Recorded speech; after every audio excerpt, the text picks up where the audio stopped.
Yeah. So thank you, Sue, for taking time today and inviting me into your beautiful home. Sure, my pleasure. And welcome to the This Time Tomorrow series. Thank you. Tell us a little bit about what This Time Tomorrow, what you do during the week. Yes, so I am an international educational development specialist. So let me unpack that. Sure. My job is to support education projects in low-resource countries and fragile or humanitarian contexts worldwide. So you may remember last year, 2022-2023, I lived in Warsaw, Poland, and I worked on education projects as part of the Ukraine refugee response. And right now, I'm a senior inclusive education advisor at USAID, which is the United States Agency for International Development.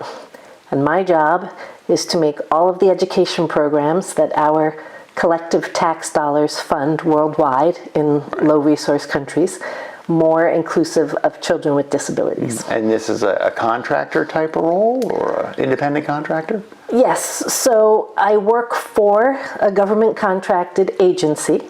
They have the contract with the US government and they pay my salary, but 100% of my work is on US government funded education activities globally. And if the government went into a shutdown, would you have to be cooking? Yes, so for cookies? me, actually, this is one of the benefits of being contracted to the government. My company has a contract for multiple years that's already paid. So if the government shut down, I could continue working. But unfortunately, my colleagues that are hired directly by the government would have to stop working immediately. Okay, wow. So as a believer in Jesus, what do you find most rewarding about this role?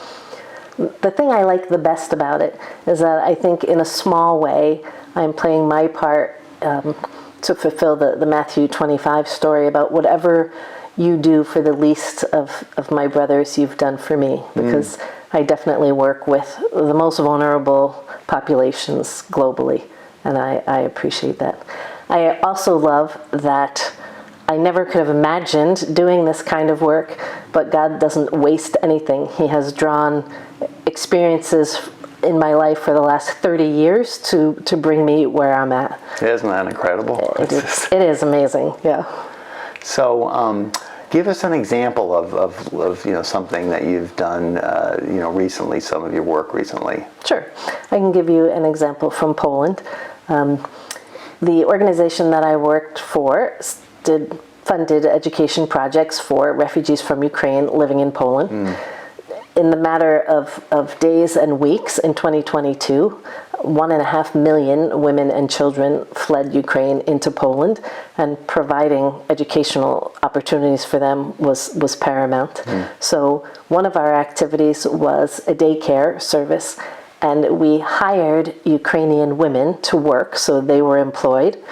And then the daycare itself was done in the Ukrainian language. So for children who are making this huge transition and were displaced, they had a familiar language. And then I advocated for additional funding once the program was up and running to include children with disabilities, and we were able to do that as well. Wow, it's tremendous. It was great fun.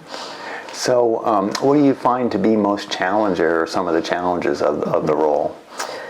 One of the most challenging things is that it can be a bit emotionally exhausting when we see things on the news, big crises in the world. Most of it doesn't affect the U.S. directly.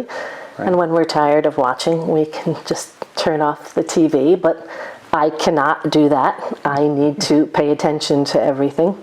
So, for example, the conflict in Gaza right now, on an average basis, every day, 10 children lose one or both legs.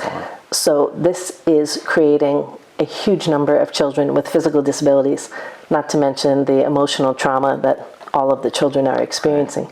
So I need to be already in my mind thinking about what are our education activities going to look like when we can restart services in that part of the world. So that can be exhausting. I would say another challenge is that progress is very slow, particularly with children with disabilities, getting them access to educational services around the world. In a lot of countries, they're excluded, and it's just incremental progress. And then lastly, although I do know that education is really important for people and it can change their lives, sometimes it doesn't feel like I'm doing something sort of eternal. I feel like a lot of my work is more temporal, so that's a challenge to balance. But you know God's in it, right? Like you said, he's put all this before you, you know, up to this point. So. Yes, so I'm assuming I just need to be faithful in that and let him work out the details. Absolutely. So how can Montvale pray for you? For sure, strength that I can continue to give 120% to these most vulnerable people. It's important that someone is advocating on their behalf. For wisdom, that we make good decisions in the education projects that we create and in the money, frankly, that we spend.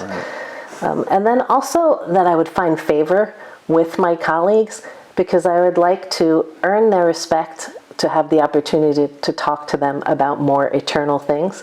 But I work in a very secular organization, or even just secular fields. Not a lot of people are churched or even think about spiritual things.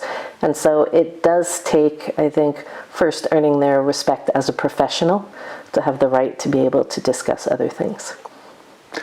Well, again, thank you so much for your time, Sue. Thank you for the work you do. It truly does seem to be the hands and feet of God. So Thank you. Appreciate it. Thank you.